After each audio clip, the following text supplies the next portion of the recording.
ഇടനെഞ്ചിലെരിയുന്ന കനലിൻ്റെ ചൂടേറ്റു കൊഴിയുന്ന കണ്ണുനീർ മുത്തെടുത്ത്.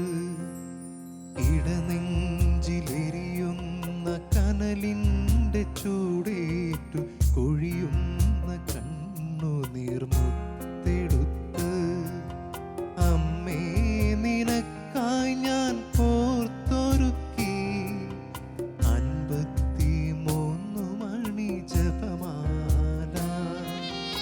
അമ്മേ നിനക്കായി ഞാൻ കോർത്തൊരുക്കി 53 മണി ജപമാല.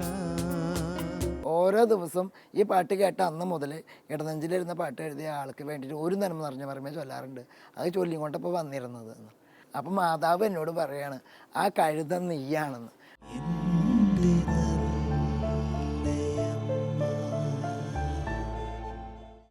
തൃശ്ശൂരിലെ ഗ്ലോറിയ മൾട്ടിമീഡിയക്കാരായിട്ട് എനിക്ക്, അതുപോലെ ഗ്രേസ് ജീവൻ ട്രസ്റ്റ്, അവരായിട്ട് എനിക്ക് കുറച്ച് സ്ഥലം വാങ്ങിച്ചു തന്നിട്ടുണ്ടായിരുന്നു. വീട് അപ്പോൾ പണിതിട്ടില്ല, സ്ഥലം മാത്രം. അപ്പം ഞാൻ പണി കഴിഞ്ഞിട്ട് അവിടെ വീടില്ലാത്തതുകൊണ്ട് വേറൊരു സ്ഥലത്ത് ചെറിയൊരു ചായ്പിലാണ്, ഒരു ആൻറ്റിയുടെ ഒരു ചായ്പിലാണ് കിടന്നിരുന്നത്. അപ്പോൾ എന്നോട് എഴുന്നേറ്റ് റെയിൽവേ സ്റ്റേഷനിലേക്ക് പോവുക എന്ന് മാതാവ് ഇതേപോലെ പറഞ്ഞു. അപ്പോൾ മാതാവ് പറയുന്ന നമ്മൾ ശബ്ദം കേൾക്കാൻ നമുക്ക് അടുത്തൊരു ഇത് നമുക്ക് കാണാൻ പറ്റും. അപ്പോൾ ഞാൻ റെയിൽവേ സ്റ്റേഷനിലേക്ക് ചെന്നു. അവിടെ ചെന്നപ്പോൾ ഈ ആബോർഷനെതിരെയും പിന്നെ ഈ കൂടുതൽ മക്കൾ എന്നുള്ളതിനെ കുറിച്ചൊക്കെയുള്ള ഒരു ബ്രദർ, സണ്ണി കാട്ടുകാരെന്ന് പറഞ്ഞൊരു ബ്രദർ കണ്ടെത്തി.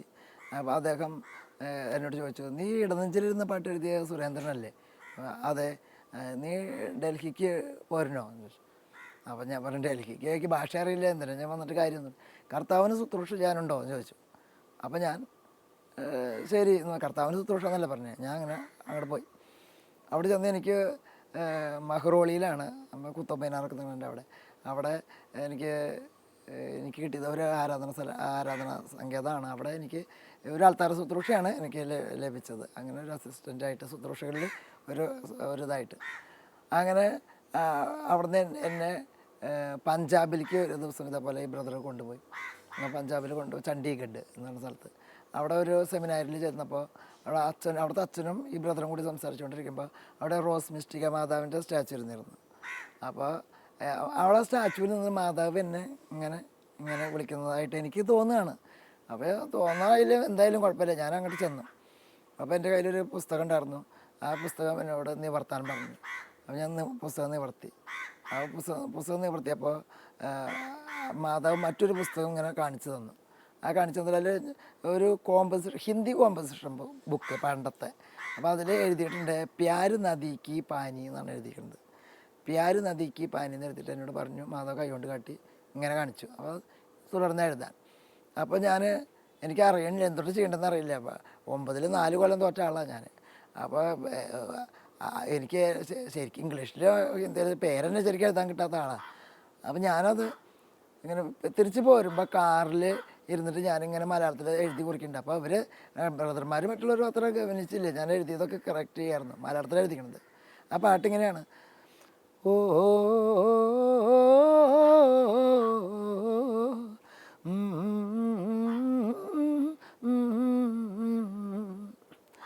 मेरे मन में मादा मरियम प्यार नदी की पानी है, उसकी मुख से ज्ञान की बातें निकलती हैं.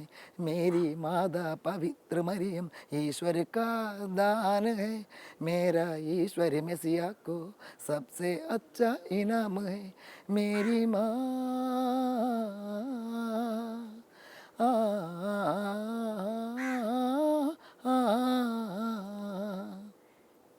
ഇങ്ങനെ പാട്ട് തന്നപ്പോൾ ഞാൻ പറഞ്ഞു, മാതാവ് ഇങ്ങനെ പാട്ട് ഇങ്ങനെ ജഗാൻ തരുന്നുണ്ട്, ഒരു കിങ്ങിങ്ങി ഞെക്കി പാടാൻ ഒരു കുന്ത്രാണ്ടല്ല എന്ന് പറഞ്ഞു. ഒരു 5 പൈസയ്ക്ക് ഗതിയുള്ള ഒരാളോട് ഒരു ഇത് മേടിച്ച് തരാൻ പറഞ്ഞൂടെ എന്ന് പറഞ്ഞു. അപ്പോൾ അതിനുവേണ്ടി നിയോഗം വെച്ച് പ്രാർത്ഥിക്കില്ല, അതൊന്നും ചെയ്തിട്ടില്ല. പിന്നെ അങ്ങനെ പിറ്റേ ദിവസങ്ങളിൽ അങ്ങനെ ആരാധനയ്ക്ക് ഇരിക്കുമ്പോൾ അവിടെ കിളികൾ കൂട്ടാൻ വേണ്ടിയിട്ട് ഇങ്ങനെ ഈ കഴുങ്ങ് പോലത്തെ ചെടികളുടെ ഓലൊക്കെ വലിച്ചു കയറുന്നത് കണ്ടു. അപ്പോൾ എനിക്ക് വീടില്ലല്ലോ. അപ്പം ആരെങ്കിലും എനിക്ക് വീട് പണിത് തന്നിരുന്നെങ്കിൽ എന്ന് ഞാൻ സഹായിച്ചിരുന്നെങ്കിൽ എന്ന് ഞാൻ ആഗ്രഹിക്കാറുണ്ട്. ഒരു വചനം കടന്നു വന്നു, മറ്റുള്ളവരെ എന്ത് ചെയ്തു തരണമെന്നാണ് നിങ്ങൾ ആഗ്രഹിക്കുന്നത്, അത് നിങ്ങൾ മറ്റുള്ളവർക്ക് ചെയ്യും. അപ്പോൾ എനിക്ക് എന്ത് സഹായം ആർക്ക് ചെയ്യാനോ പറ്റണേ അപ്പോൾ ഞാൻ തോന്നി ഈ കിളികൾക്കന്ന് ഒരു കൂട് കൂട്ടാൻ. അപ്പോൾ ഞാൻ അവിടുത്തെ ഓല ചെടികൾ വലിച്ചു കൊണ്ടുവന്ന് കീറി കീറി കീറി ആരാധനയിൽ ഇരുന്നിട്ട് ഇങ്ങനെ കീറി കീറി ഇരുന്നിട്ട് ഇങ്ങനെ ആൾക്കാർ ആരെങ്കിലും ആരാധനയ്ക്ക് വന്നാൽ അപ്പോൾ ഒരാൾ അവിടെ ഉണ്ടല്ലോ, അപ്പോൾ ഞാൻ എഴുന്നേറ്റ് പോയിട്ട് ഈ ഓല കീറിയത് കിളികൾക്ക് ഞാൻ ഇട്ട് കൊടുക്കും. അതിനുശേഷം ഞാൻ വന്നിട്ട് അമ്മേ ഈ കിളികളുടെ കൂട് പോലെ ഒരു ചെറിയൊരു കുരുവി കൂട് എനിക്കൊരു ആഗ്രഹമുണ്ട്, അമ്മയുടെ മോനോട് പറയുമോ എന്ന് അങ്ങനെ ഇരുന്ന് പറഞ്ഞു. അങ്ങനെ കുറച്ച് നാൾ കഴിഞ്ഞപ്പോൾ എനിക്ക് അവിടുന്ന് നാട്ടിലേക്ക് തിരിച്ച് വരേണ്ട ഒരു ആവശ്യം വന്നു. നാട്ടിലേക്ക് ഞാൻ തിരിച്ച് വന്നു. അപ്പോൾ ഈ ഒരു ജോസഫ് തൃശ്ശൂർ എന്ന് പറഞ്ഞിട്ടൊരു സഹോദരനുണ്ട്, വേലുപ്പാടത്തുള്ളതാണ്. ആ മകൻ എന്നെ കണ്ടിട്ട് പറഞ്ഞു, ഏയ് സുരേന്ദ്രൻ വിളിക്കാൻ പാടില്ല, അമൽപോളാണല്ലോ, അമൽപോള വീട് പണിയണ്ടേ എന്ന് പറഞ്ഞു. അപ്പോൾ വീട് പണിയണം, അങ്ങനെ വീട് പണിയുള്ള സാമഗ്രികളൊക്കെ ഓരോ സ്ഥലങ്ങളിൽ കിടക്കുന്നുണ്ട്, അത് നമ്മൾ സ്ഥലം മേടിച്ചോടത്തേക്ക് എത്തിയില്ല എന്ന് മാത്രമേ ഉള്ളൂ. അതൊക്കെ മാതാവ് കൊണ്ടെത്തിക്കും എന്ന് പറഞ്ഞിട്ട് ഈ സഹോദരൻ എവിടെയൊക്കെ ആരെയൊക്കെ എത്തിക്കുക എന്നിട്ട് ഫോണിൽ വിളിച്ച് പറയും എന്തൊക്കെ ഉണ്ടായി. അങ്ങനെ തൂങ്കുഴി പിതാവ് വന്നു കണ്ടു. ആ തൂങ്കുഴി പിതാവ് എന്നിട്ട് കുറേ കടലാസ് എഴുതി തന്നു. ആ സഹോദരൻ അത് അനേകം പേർക്ക് അയച്ചു കൊടുത്തു. അങ്ങനെ സ്വപ്നത്തിൽ എന്ന പോലെ ശരിക്കും സ്വപ്നം കാണുമെന്ന് തോന്നുന്നില്ല, അതേപോലെ വീട് പണിതു. തൂങ്കുഴി പിതാവാണ് വീട് ആശീർവദിച്ചത്. അപ്പം മെയിൻ വാർപ്പ് കഴിഞ്ഞ അന്ന് ഞാൻ ആ ചളിയിൽ ഇരുന്നിട്ട് നന്ദി പറയാൻ വേണ്ടിയിട്ട് ആ മെയിൻ ഹാളിൻ്റെ ആ ചളി വെള്ളത്തിൽ ഇരുന്നിട്ട് ഞാൻ മുട്ടുകുത്തി മാതാവിനോടും ഈശോയോടും ഇങ്ങനെ പ്രാർത്ഥിക്കുകയാണ്. ഇത് ഹല്ലേലൂയ. ഞാനിങ്ങനെയാണ് പറയുന്നത്. പെട്ടെന്ന് അമ്മ പാട്ടാണ് വന്നത്. തായിൻ കയ്യിൽ കൊടുത്തത് ജപമാലൈ, തായ് തിരുമ്പി തന്നത് ഉയിർ മാലൈ, തായിനോട് കേട്ടത് நான் കുരുവിயின் കൂട്, തായിനോട് കേട്ടത് நான் കുരുവിயின் കൂട്, തായ് വാങ്ങി തന്നത് മാളികை വീട്, Ave Maria Ave Maria. Hallelujah. ഞാൻ ആ വീട് തൂങ്കുഴി പിതാവ് വന്ന് വെഞ്ചരിച്ചു. അനേകം മക്കൾ അവിടെ വന്നു. എനിക്ക് ഇപ്പോഴും എനിക്കത് തൃശ്ശൂരത്തെ അമല ആശുപത്രി പോലത്തെ വീടാണെന്ന് എനിക്ക് പറയണം. കാരണം എനിക്ക് ചെറിയ വീടെന്ന് പറഞ്ഞുകൂടാ, അത്ര വലിയ വീടാണ് എനിക്ക് മാതാവിൻ്റെ വഴി എനിക്കത് നൽകപ്പെട്ടത്.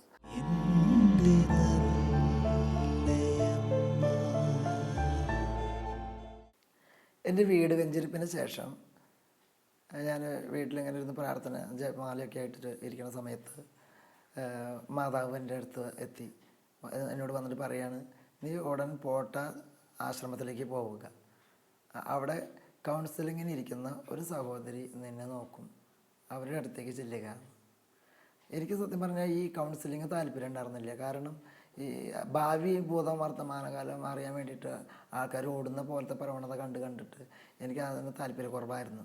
എങ്കിലും മാതാവ് പറഞ്ഞ കാര്യം ഇന്നോളം എൻ്റെ ജീവിതത്തിൽ ഉണ്ടായിട്ടുള്ള അനുഭവങ്ങൾ എനിക്കറിയാം. അതുകൊണ്ട് ഞാൻ പോട്ടയിലേക്ക് ചെന്നു. അവിടെ നിന്ന് കൗൺസിൽ എങ്ങനെ ഇരിക്കുന്ന ഓരോ ചേച്ചിമാരിനെയും നോക്കി ഇരിക്കുമ്പോൾ ഒരു ചേച്ചി എൻ്റെ മുഖത്ത് നോക്കിയിട്ട് ചിരിക്കുകയാണ്. അപ്പോൾ സത്യം പറഞ്ഞാൽ ആ ചേച്ചിയുടെ മുഖം എപ്പോഴും അങ്ങനെ ആരും മുഖത്തൊക്കെ ചിരിക്കണതല്ല, ചിരിച്ച പോലത്തെ മുഖം. അപ്പോൾ ഞാൻ അവിടെ നിന്ന് നിന്നു, എന്നെ നോക്കി ചിരിക്കാമെന്ന് വിചാരിച്ചിട്ട്. അപ്പോൾ ആ ചേച്ചി എന്നെ വിളിച്ചു, അങ്ങനെ കൈ കൊണ്ട് കാണിച്ചിട്ട് വിളിച്ചു. അപ്പോൾ ഞാൻ അങ്ങോട്ട് ചെന്നു. അപ്പോൾ ആ ചേച്ചി പറഞ്ഞു, ഇന്നലെ മകനെ കർത്താവ് എനിക്ക് പ്രാർത്ഥനയിൽ കാണിച്ചു തന്നിരുന്ന മുഖം അതുകൊണ്ട് ഇവിടെ ഇരിക്കുകയെന്ന് പറഞ്ഞു. അപ്പോൾ കൂട്ടത്തിൽ അവിടെ കൗൺസിലിങ്ങിന് ഇരുന്നായിരുന്ന 3 പേര് വരി നിന്നായിരുന്നു. ആ 3 പേരോട് ഓരോരുത്തരുടെ അടുത്തേക്ക് പോകാനായിട്ട് പറഞ്ഞു വിട്ടു. അങ്ങനെ എന്നോട് പറഞ്ഞു, നമുക്ക് ഇരുന്ന് സംസാരിക്കാം കുറച്ച് നേരം എന്ന് പറഞ്ഞു. അങ്ങനെ സംസാരിച്ചുകൊണ്ടിരിക്കുമ്പോൾ എന്നെ ആ ചേച്ചി പറഞ്ഞത് വിമല എന്നാണ് ആ സഹോദരിയുടെ പേര്. ആ സഹോദരി ആ ഹൃദയമൊക്കെ ഇങ്ങനെ കീറി മുറിച്ച ഹൃദയമൊക്കെ ഇങ്ങനെ കീറി മുറിച്ച് ആകെ ഇനി ഒരു ഇടം കീറാനില്ല, ഒരു സൂചി കൊണ്ട് ഒരു മന ഉണ്ടാക്കാൻ പോലും സ്ഥലമില്ല, അത്രയധികം കീറി മുറിഞ്ഞിട്ടാണല്ലോ കിടക്കണത് എന്ന് പറഞ്ഞിട്ട് വെറുതെ അല്ല മാതാവ് കൈ പിടിച്ച് കൊണ്ടുവരണേ എന്നും പറഞ്ഞു. എന്നിട്ട് പറഞ്ഞു, മോനെ ആശ്വസിപ്പിക്കാൻ ഒരു കാര്യം ഞാൻ പറഞ്ഞു തരാമെന്ന് പറഞ്ഞു. അതെന്താണെന്ന് ചോദിച്ചു. അപ്പോൾ ആ ചേച്ചി വീണ്ടും പ്രാർത്ഥിച്ചിട്ട് പറഞ്ഞു, വാക്ക് പറഞ്ഞു തരാം, പക്ഷേ കർത്താവ് എന്നിൽ നിന്ന് എന്തോ മറച്ച് വെക്കുന്നുണ്ട്, മോനെ നിന്നെ കുറിച്ചുള്ള കാര്യത്തിൽ നിന്ന് നിന്നെ എന്നൊക്കെ വിളിക്കുന്നത് ഒരു അമ്മയുടെ അധികാരത്തിലാണ് കേട്ടോ, ഒരു അമ്മയെന്ന് വിചാരിച്ചിട്ടാണ്. അപ്പോൾ ഒരു മകനെ അങ്ങനെ വിളിക്കാമല്ലോ, അതുകൊണ്ട് അതിനെന്താ കുഴപ്പം എന്ന് പറഞ്ഞു ഞാൻ. അപ്പോൾ പറഞ്ഞു, നിന്നെക്കുറിച്ചൊരു കാര്യം കർത്താവ് എനിക്ക് വെളിപ്പെടുത്തി തരാതെ, വെളിപ്പെടുത്താനുള്ള കാര്യമാണ് പക്ഷേ വെളിപ്പെടുത്തി തരാതെ ഇരിക്കുന്നുണ്ട്. അതെന്താണെന്ന് എനിക്കറിയില്ല. എങ്കിലും ഒരു കാര്യം ചെയ്യ്, നിനക്ക് ആശ്വാസത്തിന് വേണ്ടിയിട്ട് ഒരു വരി പാട്ട്, ഞാൻ ഒരു പാട്ട് പറഞ്ഞു തരാം, അത് നീ എപ്പോഴും പാടി നടന്നാൽ മതി. ഒരു മകൻ ഇതേപോലെ നല്ല വേദനിച്ചിരിക്കുന്ന സമയത്ത് വന്ന് അങ്ങനെ മാതാവിനോട് പറഞ്ഞിട്ടുള്ളൊരു പാട്ടാണ് അത് തന്നു. അത് ഏതാണ് ആ പാട്ട് എന്ന് ചോദിച്ചപ്പോൾ ഇടനെഞ്ചിലെരിയുന്ന കനലിൻ്റെ ചൂടേറ്റ് ആ പാട്ടാണെന്ന് പറഞ്ഞു. അപ്പോൾ ഞാൻ ചിരിച്ചിട്ട് പറഞ്ഞു, സഹോദരി ഈ പാട്ട് എഴുതിയ ആൾ ഞാൻ തന്നെയാണെന്ന് പറഞ്ഞു. അപ്പോൾ ആണോ, ഈ പാട്ട് എഴുതിയ ആൾക്ക് വേണ്ടി ഞങ്ങൾ ഇവിടെ ഈ സമയങ്ങളിൽ പ്രാർത്ഥിച്ചുകൊണ്ടിരിക്കുകയായിരുന്നു എന്ന് പറയും. എന്നെ ആ ചേച്ചി അവിടുന്ന് അന്ന് ബിജു കൂവനൻ അച്ഛനായിരുന്നു അവിടെ ഇരുന്ന് ഡയറക്ടർ, അങ്ങോട്ട് കൊണ്ടുപോയി. അവിടെ കൊണ്ടുപോയിട്ട് അച്ഛനോട് സംസാരിച്ചുകൊണ്ടിരിക്കുമ്പോൾ അച്ഛൻ പറഞ്ഞു, ഇനിയൊന്നും ആലോചിക്കാനില്ല, ദേശീയ കൺവെൻഷൻ നടക്കുക, അപ്പോൾ ദേശീയ കൺവെൻഷന് സാക്ഷ്യം പറയണമെന്ന് പറഞ്ഞു. അപ്പോൾ 15 മിനിറ്റ് നേരം സാക്ഷ്യം പറഞ്ഞാൽ മതി. അപ്പോൾ മാതാവ് എന്നോട് പറഞ്ഞിരുന്നത് 15 ദിവസം പറയാനുണ്ടെങ്കിലും പറഞ്ഞ സമയത്തിന് അത് പറഞ്ഞ് അവസാനിപ്പിക്കുക, അത്ര മാത്രമേ എന്നോട് എല്ലാ കാലത്തും എവിടെയും എന്നോട് അങ്ങനെ തന്നെയാണ് മാതാവ് പറഞ്ഞിട്ടുള്ളത്. അപ്പോൾ പറയാൻ കുറേ ഉണ്ടാവാം, പക്ഷേ അനുവദിച്ച സമയം മാത്രം ഉപയോഗിക്കുക, അതാണ് മാതാവ് പറഞ്ഞു തന്നത്. അങ്ങനെ ഞാൻ 15 മിനിറ്റ് സാക്ഷ്യം പറയാനായിട്ട് വന്നിട്ട് 15 മിനിറ്റ് ആയിട്ടില്ല, അപ്പോഴേക്കും കൊച്ചുമാത്തച്ഛനാണ് അപ്പോൾ സ്റ്റേജിൽ നിന്നിരുന്നത്. അച്ഛൻ 15 മിനിറ്റും കൂടി സംസാരിച്ചോളാൻ പറഞ്ഞു. അപ്പോൾ പിന്നീട് ഒരു 15 മിനിറ്റും കൂടി ആയി. അപ്പോൾ അവനോട് കൂടി അച്ഛൻ പറഞ്ഞു അരമണിക്കൂറും കൂടി എടുത്തോളാൻ പറഞ്ഞു. പിന്നെ ആ അരമണിക്കൂറായപ്പോൾ അച്ഛൻ പറഞ്ഞു അരമണിക്കൂർ ഇനി എടുത്തോളാൻ പറഞ്ഞു. അങ്ങനെ 1.5 മണിക്കൂർ ദൈവം എന്നെ അനുവദിച്ചു അവിടെ സാക്ഷ്യം പറയാനായിട്ട്. ഈ സാക്ഷ്യം പറഞ്ഞുകൊണ്ടിരിക്കുമ്പോൾ ഞാൻ എൻ്റെ പാട്ടുകൾ ഇംഗ്ലീഷ്, തമിഴ്, ഹിന്ദി ഒക്കെ പാട്ടുകളൊക്കെ പാടി, മലയാളം കൂടാതെ. അപ്പോൾ ഹിന്ദി പാട്ട് പാടുമ്പോൾ എനിക്ക് അങ്ങനെ പാട്ട് പാടിക്കൊണ്ടിരിക്കുമ്പോൾ ഒരു ബ്രദർ അവിടെ, ഷാജു എന്ന് പറഞ്ഞിട്ട് കൊടകര ഭാഗത്തുള്ളതാണ് ബ്രദർ, ഇമ്പാബുവിൻ്റെ അവിടുത്തെ. ആ ബ്രദറിന് ചെവിക്ക് എന്തോ ഒരു മോളൽ പോലെ അനുഭവപ്പെട്ട് ആ ബ്രദർ എനിക്ക് എന്തോ ഒരു പ്രസൻറ്റേഷൻ മേടിച്ച് തരാനായിട്ട് അങ്ങനെ മനസ്സിൽ കാണുകയാണ്, നേരെയാണ്. അങ്ങനെ ആ കൺവെൻഷൻ കഴിഞ്ഞതിന് ശേഷം എൻ്റെ നമ്പർ എവിടേക്കോ അന്വേഷിച്ച് പിടിച്ച് കണ്ടെത്തി അദ്ദേഹം എന്നെ വിളിച്ചു കൊണ്ടുപോയി എറണാകുളം ഇരവിപുരം എന്ന് പറഞ്ഞ സ്ഥലത്ത്, സംഗീതമാക്കൽ എന്ന് പറഞ്ഞ സ്ഥലത്ത് മറ്റേ അലക്സ് മുല്ലാമ്പറമ്പൽ ബ്രദറും ആ ബ്രദറും ഞാനും കൂടി പോയിട്ടാണ് കോർഗ് PA50 ഒരു കീബോർഡ് മേടിച്ചത്. എനിക്ക് കീബോർഡ് വായിക്കാൻ അറിയില്ലെങ്കിലും ഞാൻ പാടുമ്പോൾ എൻ്റെ പാട്ടുകൾക്കൊക്കെ ഞാൻ അങ്ങനെ ഉപയോഗിക്കാറുണ്ട്. ആവേ ആവേ ആവേ മരി എന്നുള്ള പാട്ടല്ലാതെ എനിക്ക് വേറൊന്നും കീബോർഡുമ്മേ ഞങ്ങൾക്ക് അറിയില്ല. കട്ടകളോ എന്തെന്നാലും പേരെന്നൊന്നും പറയാൻ എനിക്കറിയില്ല, കോഡെന്ന് അതൊന്നും പറയാനിക്കറിയില്ല. കണ്ണൂർ ജയിലിൽ ധ്യാനത്തിന് പോകുമ്പോഴാണ് അത് വെഞ്ചരിച്ച് അവിടെയാണ് അത് ഉദ്ഘാടനം ചെയ്ത് ആദ്യം പാടുന്നത്. ഇത് മാതാവിൻ്റെ അനുഗ്രഹങ്ങളിലൂടെ എനിക്ക് തന്നത്. വീട് ഒരു പാട്ടിൻ്റെ സംഗതിനെ കുറിച്ച് ചോദിച്ചപ്പോൾ ആ കീബോർഡ് അങ്ങനെ എല്ലാതും മാതാവ് എനിക്ക് ആവശ്യമുള്ളതൊക്കെ എനിക്ക് തന്നുകൊണ്ടിരിക്കുകയാണ് യേശു വഴി. എനിക്ക് മാതാവിൻ്റെ എന്താ പറയുക, മാതാവിൻ്റെ സാന്നിധ്യത്തെ, സാമീപ്യത്തെ എനിക്ക് എത്ര പറഞ്ഞാലും മതിയാവില്ല.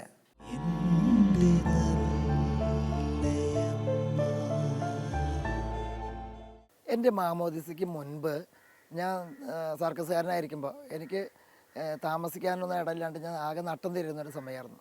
അപ്പോൾ ഞാൻ മാതാവിനോടാണ് ഞാൻ അപേക്ഷിച്ചത്, എനിക്കൊരു എവിടെയെങ്കിലും കിടക്കാനൊരു അഭയം എനിക്ക് വേണമെന്ന്. ആ സമയത്ത് കഞ്ചുകോട് റാണി ചേച്ചിയുടെ കെയർ ഓഫിൽ അവിടെ റാഫേൽ ലിസി ദമ്പതികൾ അവർ പറമ്പിൽ ഒരു ഷെഡൊക്കെ ഉണ്ട്, അതിൽ കിടക്കാനായിട്ട് എനിക്ക് അനുവദിച്ചു. അത് മാത്രമല്ല ഒരു കറവുള്ള ഒരു പശുവിനെ വാങ്ങിച്ചു തന്നു ജീവിക്കാനുള്ള ഒരു ഇതിന്. അങ്ങനെ ഒരുപാട് എന്നെ സഹായിച്ചു. അങ്ങനെ മാതാവിൻ്റെ സ്നേഹം അത്ര അധികം ഞാൻ അവിടുന്ന് എനിക്ക് ലഭിച്ചു. മാതാവിൻ്റെ കൂടെ ഉണ്ട്, എൻ്റെ ഓരോ ആപത്തിലും മുങ്ങി താഴുമ്പോൾ എന്നെ പിടിച്ചു ഉയർത്തുന്ന ഒരു അനുഭവമായിരുന്നു എനിക്കതൊക്കെ. തുടർന്ന് ഞാൻ ജെറുസലേം ധ്യാന കേന്ദ്രത്തിൻ്റെ വിയ മരിയ എന്ന പ്രാർത്ഥന തയ്യാറാക്കാനായിട്ട് അതിൻ്റെ ഗാനങ്ങൾ പട്ടത്തച്ഛൻ വിളിച്ചു. അത് എഴുതാൻ എനിക്ക് അറിഞ്ഞുകൂടാതെ എങ്ങനെ എഴുതണം എന്നുള്ളതൊന്നും എനിക്കറിയില്ല. അപ്പോൾ പട്ടത്തച്ഛൻ വിളിച്ചു അറിഞ്ഞാൽ ഇതൊക്കെ പറഞ്ഞ് ഇങ്ങനെ മാതാവിൻ്റെ 7 വ്യാകുലത്തെക്കുറിച്ച് പറഞ്ഞു കേട്ടു. 10 മിനിറ്റ് കൊണ്ടാണ് ഞാൻ ആ 7 വ്യാകുലം എഴുതി തീർത്തത്. അതിൻ്റെ മാലാഖമാരുടെ പാട്ടും അതോടൊപ്പം എഴുതി തീർത്തു. ആ പാട്ടിൻ്റെ മണ്ഡപം, അന്ന് മരിയ മണ്ഡപം പണിതിട്ടില്ല, പക്ഷേ അന്ന് ആ പാട്ടിൽ അണയുന്നു ഞങ്ങൾ നിൻ മണ്ഡപത്തിൽ എന്നുള്ള പാട്ട്, അതുപോലെ ഈ വചന കൂടാരത്തിൽ നിന്ന് യാത്രയാകുമ്പോൾ മാലാഖമാരുടെ പാട്ട്, അതുപോലെ വ്യാകുലമാതേ നിൻ പാതയിൽ കുരിശോട് ചേരാൻ വരുന്നു എന്ന പാട്ട്, അതുപോലെ പോകുന്നു ഞാൻ എൻ്റെ മാതാവിനോടൊത്ത് ഓർശലം ദേവാലയത്തിൽ എന്ന ഗാനം.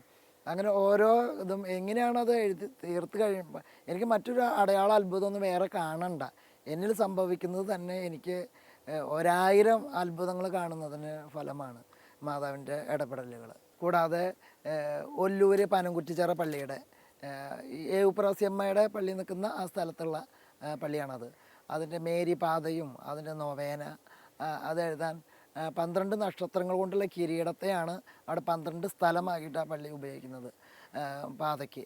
അതിൻ്റെ ആ 12 പാതയും അതിൻ്റെ ആമുഖം സമാപന ഗാനം നൊവേനകൾക്ക് പാട്ട് എഴുതുമ്പോൾ തന്നെ ട്യൂണോട് കൂടിയിട്ടാണ് കിട്ടുന്നത്. അതങ്ങനെ എനിക്ക് ചിന്തിക്കാൻ പറ്റാത്ത കാര്യമാണ്. അതുപോലെ വടക്കാഞ്ചേരി, തൃശ്ശൂരുള്ള വടക്കാഞ്ചേരി ഫൊറോനയുടെ കീഴിലുള്ള തിരുത്തിപ്പറമ്പ് പള്ളി, സെൻറ്റ് ജോസഫ് പള്ളിയുടെ പിതാപാത നൊവേന, അത് മാതാവ് നേരിട്ട് വന്ന് എന്നിൽ വന്ന് വാക്കുകൾ സ്ഥാപിച്ചു തരികയാണ് ചെയ്തത്.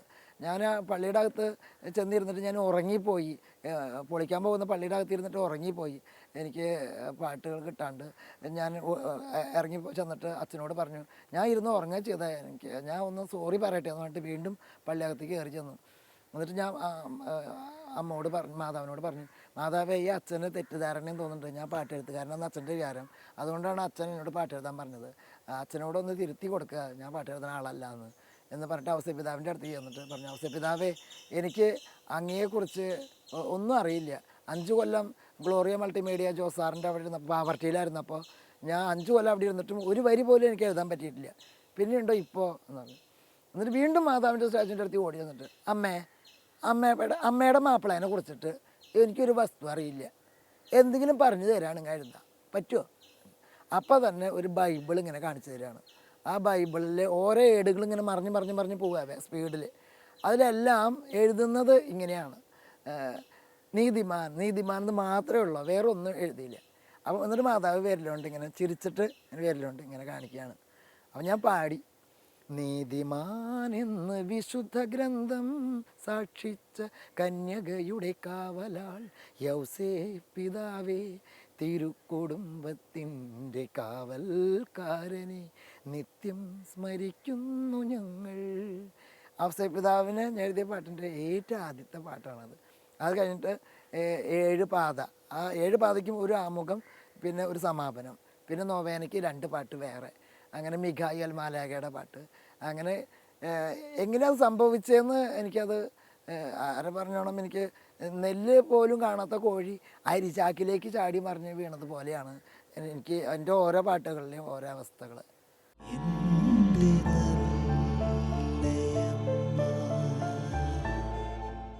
അതുപോലെ ഒരു ദിവസം ഞാൻ ബസ്സിൽ നിന്ന് ഇറങ്ങി വരികയാണ്. അപ്പോൾ മഴ പെയ്തു, ഞാൻ കൂലിപ്പണി കഴിഞ്ഞിട്ടാണ് വരുന്നത്. അപ്പോൾ കയറി നിൽക്കുക വരയിടല്ലാണ്ട് തൃശ്ശൂർ കുരിയച്ചിറ മാതാവിൻ്റെ ഗ്രോട്ടോയിൽ കയറി നിന്നു. അപ്പോൾ തൊട്ടരിയത്ത് തന്നെ ആരാധന സ്ഥലമാണ്, അവിടെ ആരാധനയുടെ കൂടാരമാണ്, ഇപ്പുറത്ത് ഗ്രോട്ടോ. അപ്പോൾ കയറി നിൽക്കുമ്പോൾ എനിക്ക് പേടിയുണ്ടായിരുന്നു, ഇനിയിപ്പോൾ ഈ ചീഞ്ഞളിഞ്ഞ വേഷം കൊണ്ട് അവിടെ ഗ്രോട്ടോയിൽ നിന്നിട്ട് പലരും ചീത്ത പറയുമെന്ന്. അപ്പോൾ എങ്കിലും ഞാൻ അവിടെ നിന്നുകൊണ്ട് പറഞ്ഞു, ഈശോയുടെ ആരാധന കേന്ദ്രത്തേക്ക് നോക്കിയിട്ട് പറഞ്ഞു, അമ്മയായ മറിയത്തോട് കൂടെ കണ്ട് അവർ യേശുവിനെ കുമ്പിട്ട് ആരാധിച്ചു. അതുപോലെ ഞാനും യേശുവെ അങ്ങനെ ആരാധിക്കുകയാണ്. അപ്പോൾ ഈ മഴ ഇടി മിന്നലൊക്കെ ഭയങ്കരമായിട്ടുണ്ട്. അപ്പോൾ പെട്ടെന്ന് ഇങ്ങനെ ഒരു പാട്ട് ഇങ്ങനെയൊക്കെ എൻ്റെ ഉള്ളിലേക്ക് ഇങ്ങനെ ട്യൂണോട് കൂടി കയറി വരികയാണ്. അപ്പോൾ ഞാൻ പറഞ്ഞു, പാട്ട് വന്നിങ്ങനെ, കാറ്റോട് ചേർന്ന് മേഘത്തോട് ചേർന്ന് യേശുവേ ഉമ്മൈ ഞാൻ വാഴ്ത്തുகிறேன், മഴയോട് ചേർന്ന് മിന്നലോട് ചേർന്ന് യേശുവേ ഉമ്മൈ நான் வாழ்த்துகிறேன், நீ எனக்கு கொடுத்த தாயினை நான், நீ எனக்கு கொடுத்த தாயினை நான் தினமும் நற்பேர் பெற்றவள் என வாழ்த்துகிறேன், நான் தினமும் நற்பേർ பெற்றവள் എന വാഴ്ത്തുகிறேൻ. അങ്ങനെ പാട്ട് പെട്ടെന്നാണ് പാട്ട് പാടി കഴിഞ്ഞത്. അത് കൂടെ അതുപോലെ തൃശ്ശൂരുള്ള ഒരു ആൻസി യേശുദാസ്, നല്ല കലാമണ്ഡലം, നല്ല നർത്തകിയാണ്. ആ മകൾക്ക് മാതാവ്യാകുല പാത നൃത്ത ശില്പത്തിൻ്റെ പാട്ട് എഴുതാനായിട്ട് മാതാ വ്യാകുല പാത എന്ന ഒരു ഇത് തയ്യാറാക്കി, സെമി ക്ലാസിക്കലാണ് അത് ആക്കി വെച്ചിട്ടുണ്ട്. പിന്നെ കൂടാണ്ട് ഒരുപാട് സെമി ക്ലാസിക്കൽ ഗാനങ്ങൾ മാതാവ് തന്നിട്ടുണ്ട്. അത് ഞാൻ റെക്കോർഡ് ഡാൻസുകാരനായിരുന്നല്ലോ, അപ്പോൾ ഇതുവരയ്ക്ക് മുമ്പ് അവിടെ ഇവിടെയൊക്കെ ഞാൻ റോട്ടിലും തെരുവിലൊക്കെ അവിടെ ഇവിടെയൊക്കെ ഞാൻ കളിച്ച് നടന്നത് ഇനി ഈശോയെയും മാതാവിനെയും മഹത്വപ്പെടുത്തുന്നതായ ഗാനങ്ങളിലൂടെ എല്ലാം കൊണ്ടും നൃത്തമായാലും പാട്ടായാലും എന്തുകൊണ്ടും പ്രഘോഷണം ഏത് മേഖല ആയിക്കോട്ടെ തന്നാൽ കഴിയുന്നത് കൊണ്ടൊക്കെ ഈശോയെ മാതാവിനെ മഹത്വപ്പെടുത്തുന്ന കാര്യങ്ങൾ ചെയ്യാനായിട്ട് ഇപ്പോൾ അങ്ങനെയാണ് തയ്യാറാക്കപ്പെടുന്നത്.